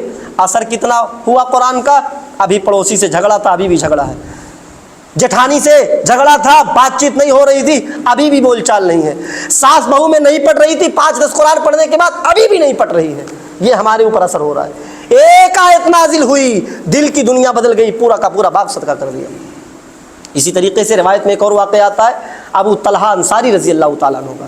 ابو طلحہ انصاری رضی اللہ تعالیٰ عنہ یہ وہ صحابی ہیں جنہوں نے نبی کا زمانہ پایا، نبی کا زمانہ پایا، جنہوں نے حضرت ابوبکر صدیق رضی اللہ تعالیٰ عنہ کا زمانہ پایا، جنہوں نے حضرت عمر فاروق رضی اللہ تعالیٰ عنہ کا زمانہ پایا۔ حضرت عمر فاروق کے زمانے میں یہ ابو طلحہ انصاری رضی اللہ تعالیٰ عنہ بہت بوڑھے ہو چکے تھے، بہت بوڑھے ہو چکے تھے، کمر جھک چکی تھی، لاٹھی کے سہارے سے چلتے تھے، لاٹھی کے سہارے سے مسجد میں آتے تھے، نماز پڑھتے تھے، بچے لا کر کے کبھی کبھی مسجد میں چھوڑ جاتے تھے، اتنے بوڑھے ہو گئے تھے، لاٹھی کمر جھک چکی ہے، لاٹھی کے سہارے سے چل رہے ہیں۔ ایک دن لاٹھی کے سہارے سے آتے ہیں مسجد میں، نماز پڑھتے ہیں، اور نماز پڑھنے کے بعد مسجد سے نکلنے لگتے ہیں، کیا دیکھتے ہیں کہ مسجد کے ایک کونے میں ایک آدمی، ایک صحابی قرآن کی تلاوت کر رہے ہیں۔ وہ کہتے ہیں اب تو میری آنکھیں، میری نظریں کمزور ہو چکی ہیں، میں قرآن کو دیکھ کے تو نہیں پڑھ پاتا ہوں، چلو وہ صحابی قرآن پڑھ رہے ہیں، ان کے بغل میں بیٹھ جاتا ہوں، سنا ہے جو پڑھنے والے کو ثواب ملے گا وہ ثواب سننے والے کو بھی ملے گا۔ آج ہمارے اندر یہ شوق نہیں ہے، یہ جذبہ نہیں ہے، قرآن پڑھنا نہیں آتا تو رات میں ہم جاگیں گے بھی نہیں، جائیں گے سوئیں گے، کیا کریں گے؟ میرے بھائیو، قرآن پڑھنا نہیں آتا ہے تو کم سے کم بیٹھ کر کے جو پڑھ رہے ہیں ان سے سنو قرآن، جو پڑھنے والے کو ثواب ملے گا وہ سننے والے کو ثواب ملے گا۔ حضرت ابو طلحہ انصاری ایک صحابی قرآن پڑھ رہے ہیں، لاٹھی کے سہارے سے اس صحابی کے پاس آتے ہیں اور بیٹھ جاتے ہیں۔ وہ صحابی سورہ توبہ کی تلاوت کر رہے تھے، سورہ توبہ کی، بیٹھ جاتے ہیں، قرآن کی تلاوت سننے لگتے ہیں۔ وہ صحابی قرآن پڑھتے پڑھتے سورہ توبہ کی اس آیت پر پہنچے، انفروا خفافا وثقالا وجاہدوا باموالکم وانفسکم فی سبیل اللہ، انفروا خفافا وثقالا وجاہدوا باموالکم وانفسکم فی سبیل اللہ، نکلو اللہ کی راہ میں جہاد کے لیے اپنے جانوں کے ساتھ اور اپنے مالوں کے ساتھ، چاہے جس حال میں ہو، چاہے جوان ہو یا بوڑھے، آرام میں ہو یا غریب میں، امیر ہو یا غریب، کسی بھی حال میں ہو، ہر حال میں اللہ کی راہ میں جہاد کے لیے نکلو اپنے جانوں کے ساتھ، اپنے مالوں کے ساتھ۔ ابو طلحہ انصاری جب اس آیت کو سنتے ہیں تو کہتے ہیں میرے بھائی کیا پڑھ رہے تھے؟ یہ آیت ذرا پھر سے پڑھو۔ اس صحابی نے پھر سے پڑھا، انفروا خفافا وثقالا وجاہدوا باموالکم وانفسکم فی سبیل اللہ۔ ابو طلحہ انصاری کہتے ہیں مجھے تو ٹھیک ٹھیک دکھائی نہیں دیتا، پھر سے پڑھو، یہی لکھا ہے کیا؟ وہ صحابی پھر سے پڑھتے ہیں، ہاں یہی لکھا ہے، انفروا خفافا وثقالا وجاہدوا باموالکم وانفسکم فی سبیل اللہ، چاہے جس حال میں ہو، چاہے پریشانی میں ہو یا آرام میں، امیری میں ہو یا غریبی میں ہو، جوانی میں ہو یا بڑھاپے میں ہو، ہر حال میں اپنے جانوں اور مالوں کے ساتھ اللہ کی راہ میں جہاد کے لیے نکلو۔ یہ آیت سنی، کہا بس کرو، اب رہنے دو۔ لاٹھی لیتے ہیں، لاٹھی کے سہارے سے دھیرے دھیرے گھر پہ پہنچتے ہیں اور اپنے بیٹوں سے کہتے ہیں، اے میرے بیٹو، اے میرے بچوں، میرے لیے گھوڑا تیار کرو، میرے لیے تلوار کا انتظام کرو، ایک قافلہ جہاد کے لیے جا رہا ہے، میں اس کے ساتھ جہاد کے لیے جاؤں گا۔ بچوں نے کہا ابو سٹھیا گئے ہیں کیا؟ آپ کو پیدل چلا نہیں جاتا ہے، آپ کو پیدل مسجد میں آپ نہیں جا پاتے ہیں، لاٹھی کے سہارے سے چلتے ہیں، آپ جہاد کرنے کے لیے جائیں گے؟ جہاد میں تلواریں چلتی ہیں، تلوار ایک دھکا لگے گا آپ پیر کے نیچے آ جائیں گے۔ کہا یہ تم عذر بتلاتے ہو، یہ کوئی عذر نہیں ہے، یہ کوئی عذر نہیں ہے، ابھی میں قرآن سن کے آیا ہوں، ابھی میں قرآن سن کے آیا ہوں، انفروا خفافا وثقالا وجاہدوا باموالکم وانفسکم فی سبیل اللہ، ہر حال میں اللہ کی راہ میں جہاد کے لیے نکلو، اپنے جانوں کے ساتھ اور اپنے مالوں کے ساتھ ہر حال میں نکلنا ہے۔ تم اس بڑھاپے کو عذر بتلا رہے ہو، اللہ نے اس کو عذر نہیں مانا ہے۔ بچے بار بار انکار کرتے رہے، باپ بار بار اصرار کرتا رہا، نہیں میرے بیٹو یہ کوئی عذر نہیں ہے، میرے لیے گھوڑا تیار کرو، تلوار کا انتظام کرو، میں جاؤں گا جہاد کرنے کے لیے۔ باپ کے بار بار اصرار کرنے پر باپ کا انکار کام نہیں آیا، بیٹے کا انکار کام نہیں آیا۔ پھر بیٹوں نے تیار کیا، قافلہ جا رہا تھا، قافلے کے ساتھ بھیج دیا۔ کشتی کا، سمندر کا سفر تھا، سمندر کا سفر کر کے اس پار جانا تھا۔ کشتی میں سوار ہو گئے قافلے کے ساتھ اور جا رہے ہیں، کس حال میں؟ بڑھاپے کی حالت میں۔ مسجد میں آیا نہیں جا رہا ہے، لاٹھی کے سہارے سے آتے ہیں، جہاد کے لیے جا رہے ہیں۔ روایتوں میں آتا ہے کہ ابو طلحہ انصاری رضی اللہ تعالیٰ عنہ کا کشتی میں، سمندر کے اندر بیچ راستے میں ان کا انتقال ہو جاتا ہے، جنگ کے میدان تک وہ نہیں پہنچ سکے، جنگ کے میدان تک نہیں پہنچ سکے، بیچ راستے میں ہی ان کا انتقال ہو جاتا ہے۔ پھر اسی کشتی کے اوپر ان کی نماز جنازہ پڑھی جاتی ہے اور ایک لکڑی کے صندوق میں ان کو بند کر کے دریا کے اندر ان کی ڈیڈ باڈی کو پھینک دیا جاتا ہے، تیرا دیا جاتا ہے۔ میرے بھائیوں، یہ پورا واقعہ بیان کر کے میں آپ کو بتانا چاہتا ہوں کہ ایک آیت سنی، انفروا خفافا وثقالا، بڈھے ہیں، کمر جھک چکی ہے، آنکھوں کی بینائی بہت تیز نہیں ہے، دھندلا دھندلا دکھائی دیتا ہے، بڑھاپے کی عالم میں ہوتے ہوئے جہاد کے لیے جا رہے ہیں۔ مسلمانوں غور کرو ہم کتنے پرسنٹ مسلمان ہیں؟ کمرے میں لیٹے ہوئے ہیں، اپنے گھر میں بیٹھے ہوئے لیٹے ہوئے ہیں، اذان کی آواز آتی ہے، حی علی الصلاۃ حی علی الفلاح، آؤ نماز کے لیے، آؤ کامیابی کی طرف، آؤ نماز کی طرف، آؤ کامیابی کی طرف۔ ہم اذان کی آواز کو دن بھر میں 5 بار سنتے ہیں، مسجد سے قریب ہمارا گھر ہے لیکن اتنی قریب ہم نہیں آ پاتے مسجد میں ہم نہیں آ پاتے ہیں نماز پڑھنے کے لیے۔ سوچئے بڑھاپے کی عالم میں قرآن کریم کی ایک آیت کو سنا اور جنگ کے لیے چلے گئے، جہاد میں چلے گئے۔ یہ الگ بات ہے کہ پھر میدان جنگ تک نہیں پہنچ سکے، لیکن نیت تھی ان کی جنگ میں جانے کی، ان کو شہید ہی کہا جائے گا کیونکہ وہ جنگ کے میدان تک نہیں پہنچ سکے، بیچ راستے میں ان کا انتقال ہو گیا، لیکن نیت تھی کہ میدان جنگ میں جاؤں گا۔ ایک آیت سنی، دل کی دنیا بدل گئی، بڑھاپے میں میدان جنگ کی طرف جا رہے ہیں۔ غور کریں میرے بھائیوں کتنے پرسنٹ مسلمان ہیں؟ تو اللہ نے فرمایا اتل ما اوحی الیک من الکتاب، اس کتاب کی آپ تلاوت کیجئے، یعنی اس کتاب کو پڑھیے، ایک ایک آیت کو پڑھیے، اس کو سمجھیے، اس پر عمل کریے۔ یہ قرآن ایک ایسی کتاب ہے کہ آپ کوئی بھی کتاب پڑھیں گے آپ کو علم ہوگا، آپ کے علم میں اضافہ ہوگا، نالج ہوگی، لیکن آپ کو ثواب نہیں ملے گا۔ لیکن قرآن ایک ایسی کتاب ہے کہ اللہ کے نبی صلی اللہ علیہ وسلم نے فرمایا الذی یقرأ القرآن وهو ماہر مع السفرة الکرام بررہ، الذی یقرأ القرآن وهو ماہر مع السفرة الکرام بررہ۔ اللہ کے نبی صلی اللہ علیہ وسلم فرماتے ہیں کہ جو قرآن کو پڑھتا ہے اور قرآن کے پڑھنے میں ماہر ہے، یعنی قرآن کو تجوید سے پڑھتا ہے، قرآن کو ترتیل سے پڑھتا ہے، قرآن کو لے سے پڑھتا ہے، ترنم سے پڑھتا ہے، اللہ کے نبی فرماتے ہیں کرام بررہ، ایسا شخص قیامت کے دن بزرگ اور معزز فرشتوں کے ساتھ ہوگا جو قرآن کو پڑھتا ہے، پڑھنے میں ماہر ہے۔ اللہ کے نبی فرماتے ہیں ایسا شخص قیامت کے دن معزز اور بزرگ فرشتوں کے ساتھ اس کا شمار ہوگا۔ نہ پڑھنے والے جن کو پڑھنا نہیں آتا ہے وہ مایوس نہ ہوں، وہ نا امید نہ ہوں۔ اللہ کے نبی صلی اللہ علیہ وسلم نے ان کے لیے بھی فرمایا الذی یقرأ القرآن ویتتع فیہ وہو شاق لہ اجران، الذی یقرأ القرآن ویتتع فیہ وہو شاق لہ اجران، جو قرآن کو پڑھتے ہیں لیکن پڑھنا نہیں آتا ہے، اٹک اٹک کے پڑھتے ہیں، اٹک اٹک کے پڑھتے ہیں۔ پڑھا قرآن کو کھولا، الف لام میم ذالک کل، اٹک اٹک کے نہیں آ رہا ہے پڑھنا، کل کتا ایسے پڑھتے ہیں نا اٹک اٹک کے۔ اللہ کے نبی فرماتے ہیں جس کو پڑھنا نہیں آتا ہے لیکن پھر بھی پڑھتا ہے، اٹک اٹک کے پڑھتا ہے، اس کو ڈبل ثواب ملتا ہے، ڈبل ثواب ملتا ہے۔ یہ حدیث ہے۔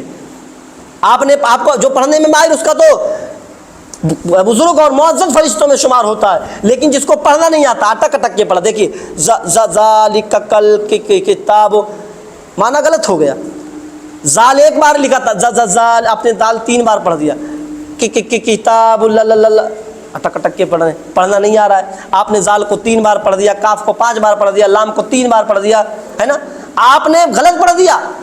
قرآن کا معنی تو بدل گیا لیکن آپ کو پڑھنا نہیں آتا ہے، آپ پڑھنا نہیں جانتے لیکن کوشش کر رہے ہیں، پڑھنے کی کوشش کر رہے ہیں، زال کو 3 بار پڑھ رہے ہیں، گرچہ معنی غلط ہو گیا لیکن آپ سیکھ رہے ہیں، قرآن کو پڑھ رہے ہیں۔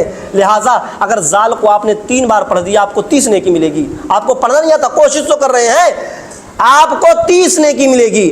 حدیث سنیے، اللہ کے نبی فرماتے ہیں من قرأ حرفا من کتاب اللہ فلہ حسنۃ والحسنۃ بعشر امثالها ولا اقول الف لام میم حرف ولکن الف حرف ولام حرف ومیم حرف۔ اللہ کے نبی صلی اللہ علیہ وسلم فرماتے ہیں کہ جو شخص قرآن کو پڑھتا ہے اور قرآن کو پڑھتا ہے اور قرآن کے ایک حرف کو پڑھتا ہے، اللہ تعالیٰ اس کو ایک حرف پر 1 نیکی دیتا ہے۔ 1 نیکی، ایک حرف پڑھا اس کو 1 نیکی، اور وہ 1 نیکی درجے کے اعتبار سے کتنی بڑی ہے، مقام و مرتبے کے اعتبار سے کتنی بڑی ہے، وہ 1 نیکی درجے کے اعتبار سے 10 گنا ہے۔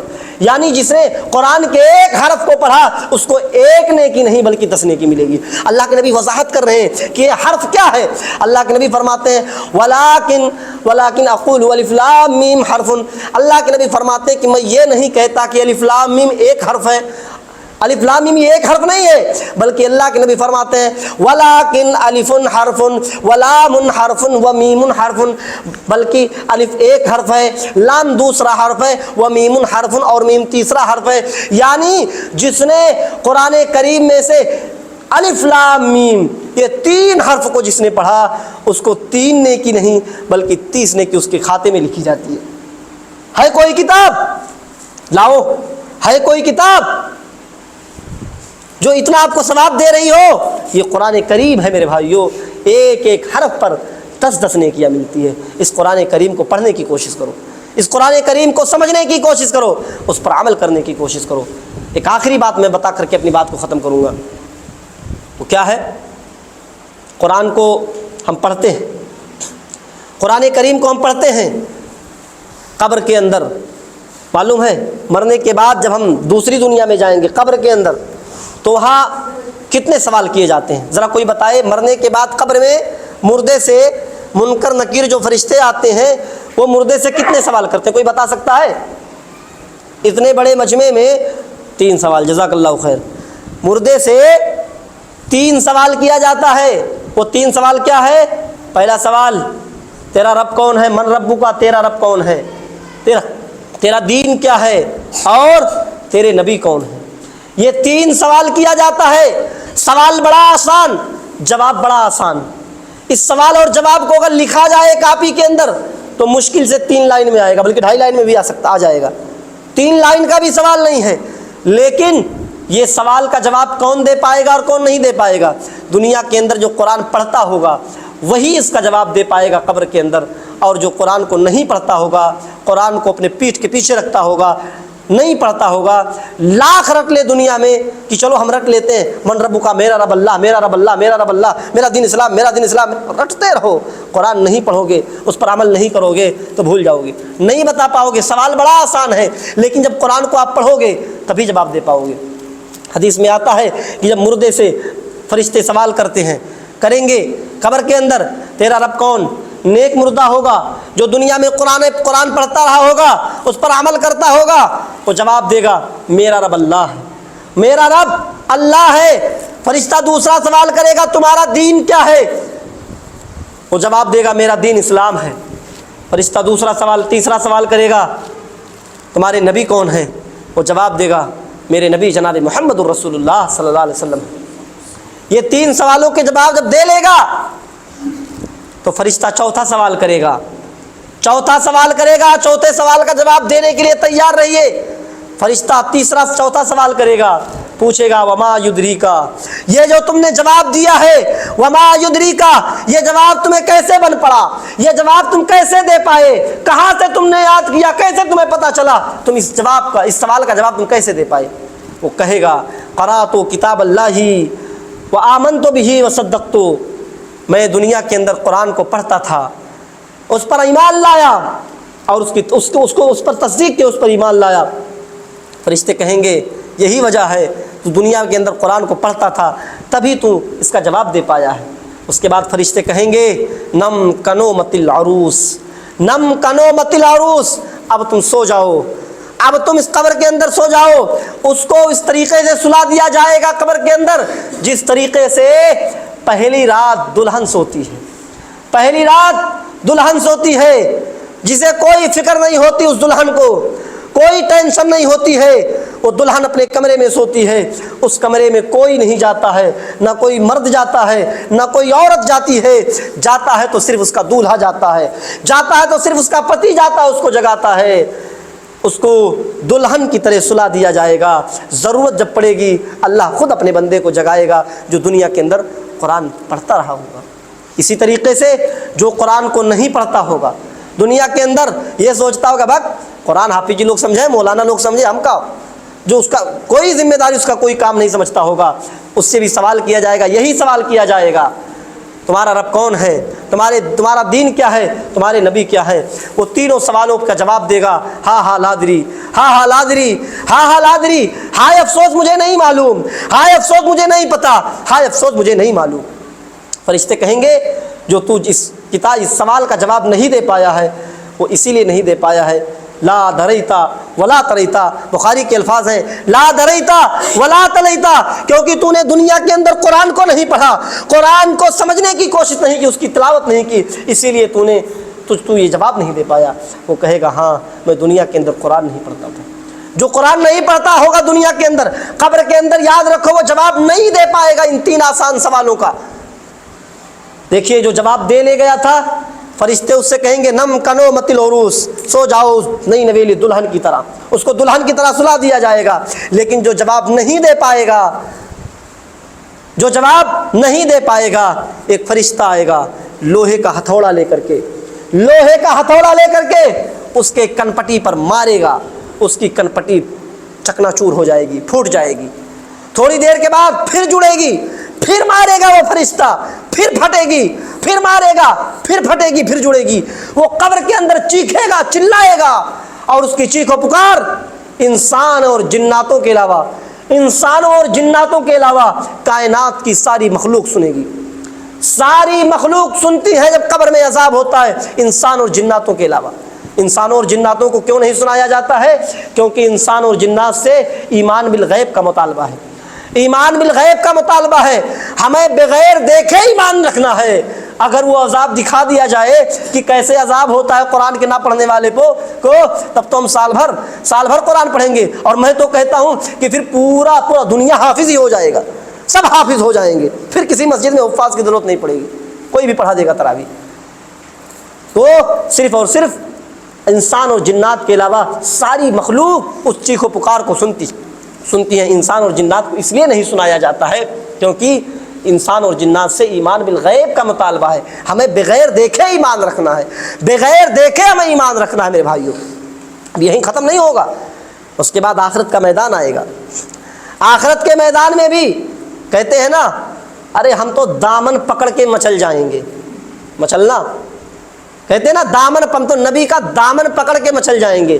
وہ نبی جن کے بارے میں کہتے ہیں کہ دامن پکڑ کے مچل جائیں گے، وہ نبی قرآن کے نہ پڑھنے والے کے خلاف قیامت کے دن اللہ کے دربار میں مقدمہ دائر کریں گے، اللہ سے شکایت کریں گے، مقدمہ دائر کریں گے، اور کہیں گے اے اللہ میری قوم کا یہ وہ انسان ہے جس نے دنیا کے اندر قرآن کو نہیں پڑھتا تھا، قرآن کی تلاوت نہیں کرتا تھا، قرآن کو سمجھنے کی کوشش نہیں کرتا تھا۔ جب دنیا میں کوئی مقدمہ دائر کرتا ہے تو اس سے گواہ مانگا جاتا ہے کہ تم اس کے خلاف مقدمہ دائر کیے ہو تو گواہی بھی لاؤ، کیا گواہ ہے، کیا ثبوت ہے جو اس کے اوپر تم یہ الزام لگاتے ہو۔ اگر اللہ ایسے نبی کی بات سن کر کے فیصلہ کر دے تو بندہ کہے گا میری بات سنی ہی نہیں گئی، شکایت کا موقع مل جائے گا اس کو، اس لیے کوئی شکایت کا موقع نہیں، اس لیے اس دن کو ڈے آف ججمنٹ کا دن کہا گیا ہے، فیصلے کا دن، پورا فیصلہ ہوگا وہاں۔ جب اللہ کے نبی شکایت کریں گے، مقدمہ دائر کریں گے اللہ کے دربار میں کہ اے اللہ میرا یہ وہ امتی ہے جو دنیا کے اندر قرآن نہیں پڑھتا تھا، اللہ کہے گا گواہ لاؤ، کیا گواہی ہے؟ تو اللہ کے نبی گواہی کے طور پر قرآن کو لے کے آئیں گے، یہ قرآن آئے گا گواہی دینے، قرآن آئے گا گواہی دینے ہمارے اور آپ کے خلاف۔ اگر ہم نے دنیا کے اندر قرآن کو پڑھا ہوگا، قرآن کی تلاوت کی ہوگی، کرتے ہوں گے، اس پر عمل کرتے ہوں گے، یہ قرآن ہمارے حق میں فیصلہ کرے گا۔ اور اگر ہم نے دنیا میں قرآن کو چھوڑ دیا ہوگا اور ہم یہ کہتے ہوں گے صرف حافظ اور مولوی سمجھیں، قرآن اس کے خلاف گواہی دے گا، قرآن اس کے خلاف گواہی دے گا۔ اب آئیے ایک آخری حدیث بیان کر کے میں اپنی بات کو ختم کروں گا، ابن حبان کی صحیح روایت ہے، علامہ البانی نے اس کو صحیح قرار دیا ہے۔ اللہ کے نبی فرماتے ہیں کہ قرآن آئے گا گواہی دینے، گواہی دے دی جائے گی۔ دنیا کے اندر جب مقدمہ دائر ہوتا ہے اور مجرم پکڑا جاتا ہے جب، تو اس کو پھانسی کی سزا دی جاتی ہے، اس کو عمر قید کی سزا دی جاتی ہے۔ جب قیامت کے دن اللہ کے نبی گواہ کے طور پہ قرآن کو لے کے آئیں گے اور قرآن مجرم کے خلاف گواہی دے گا، تو وہ قرآن اللہ کہے گا اب یہ تو مجرم ہے، اب اس کی سزا یہ ہے کہ لے جاؤ اس کو جہنم کے اندر پھینک دو، اس کو جہنم کے اندر پھینک دو۔ ابن حبان کی صحیح روایت ہے کہ جو قرآن کو پڑھتا ہوگا، قرآن کو پڑھتا ہوگا، قرآن قیامت کے دن اس پڑھنے والے کے آگے آگے چلے گا۔ جو دنیا میں قرآن کو اپنے آگے رکھتا ہوگا، یعنی قرآن کو پڑھتا ہوگا، قیامت کے دن وہ قرآن اس کے آگے آگے چلے گا اور جنت کے دروازے تک لے جائے گا، جنت میں اس کی انٹری کرا کر کے واپس چلائے گا۔ اور جو دنیا میں قرآن کو اپنے پیچھے رکھتا ہوگا، پیچھے رکھنے کا مطلب جو قرآن کو نہیں پڑھتا ہوگا، جو قرآن کی تلاوت نہیں کرتا ہوگا، قرآن قیامت کے دن اس کے پیچھے پیچھے چلے گا۔ اور جس طریقے سے ہم بکریاں چراتے ہیں نا، تو بکریاں آگے چل رہی ہیں، پیچھے سے ہانکتے ہیں، چل ادھر ادھر ڈنڈا لے کر کے ہانکتے ہیں، بکریاں آگے چلتی ہیں، اسی طریقے سے قرآن پیچھے سے ہانکے گا، قرآن پیچھے سے پیچھے ہوگا اور اس کو ہانکتا ہوا جہنم تک لے جائے گا اور جہنم میں اس کو داخل کر کے قرآن واپس چلائے گا۔ میرے بھائیوں، میں ایک آخری سوال آپ لوگوں سے کرتا ہوں، آپ لوگ چاہتے ہیں کہ قرآن قیامت کے دن ہمارے آگے رہے یا پیچھے؟ آپ لوگ بولیں کیا چاہتے ہیں؟ قرآن آگے رہے قیامت کے دن یا پیچھے؟ سو رہے ہیں کیا آپ لوگ؟ بھائی میں ایسے ہی بول رہا ہوں، کیا جاگ رہے ہیں کہ سو رہے ہیں آپ لوگ؟ بہت سارے لوگ نیند میں لگ رہے ہیں مجھے۔ کیا آپ لوگ چاہتے ہیں کہ قرآن قیامت کے دن ہمارے آگے رہے یا پیچھے؟ ہاتھ اٹھاؤ، کتنے لوگ چاہتے ہیں کہ قرآن ہمارے آگے رہے؟ اب نیچے کرو تھوڑا، اس سے ہوتا ہے کہ ہاں بھائی لوگ جاگ رہے ہیں، میں غلطی کر دیا، بیچ بیچ میں بھی بلانا چاہیے آپ لوگوں کو، بہت سارے لوگ سو رہے ہیں۔ اور کتنے لوگ ہیں جو چاہتے ہیں قرآن ہمارے پیچھے رہے؟ کوئی نہیں۔ ہاں، اگر کوئی نہیں چاہتا ہے تو دنیا میں ہم قرآن کو آگے رکھیں، یعنی ہم قرآن کو پڑھیں۔ اگر ہم قرآن کو پڑھیں گے قیامت کے دن قرآن ہمارے آگے ہوگا، قرآن ہمارے آگے ہوگا اور قرآن ہم کو جنت تک لے کر کے جائے گا۔ اور اگر ہم چاہتے ہیں کہ قرآن ہمارے پیچھے رہے تو پھر ہم جس طریقے سے چھوڑے ہوئے چھوڑ دیں گے تو قرآن ہمارے پیچھے ہوگا اور ہانکتا ہوا میں جہنم میں لے کے چلا جائے گا۔ میرے بھائیوں، بس انہی چند کلمات کے ساتھ میں اپنی بات کو ختم کرتا ہوں۔ اللہ رب العالمین سے ہم دعا کرتے ہیں، رب العالمین ہمیں قرآن کو پڑھنے کی، اس کو سمجھنے کی اور اس پر عمل کرنے کی پوری توفیق عطا فرما۔ اے رب العالمین ہماری گناہوں کو تو معاف فرما دے، اے رب العالمین ہماری نیکیوں کو قبول فرما لے۔ اے رب العالمین اس رمضان کے مہینے میں ہم نے جتنے روزے رکھے ہیں، جتنی عبادتیں کی ہیں، اے رب العالمین جیسا کرنا چاہیے ہم ویسا کر نہیں پائے عبادت۔ اے اللہ ہماری جو بھی ٹوٹی پھوٹی عبادتیں ہیں تو اپنے رحم و کرم سے اسے قبول فرما لے۔ اے رب العالمین ہماری تمام ٹوٹی پھوٹی عبادتوں کو قبول فرما لے۔ اے رب العالمین ہماری تمام چھوٹی بڑی گناہوں کو تو معاف فرما دے۔ اے رب العالمین ہمیں ایک بنا، نیک بنا، اپنا اور اپنے نبی کا چاہنے والا بنا۔ جب تک تو ہمیں زندہ رکھ ایمان و اسلام پر، جب ہم سب کا خاتمہ ہو تو ایمان پر۔ ربنا ظلمنا انفسنا وان لم تغفر لنا وترحمنا لنكونن من الخاسرین۔ ربنا آتنا فی الدنیا حسنۃ وفی الآخرۃ حسنۃ وقنا عذاب النار۔ لا الہ الا انت سبحانک انی کنت من الظالمین۔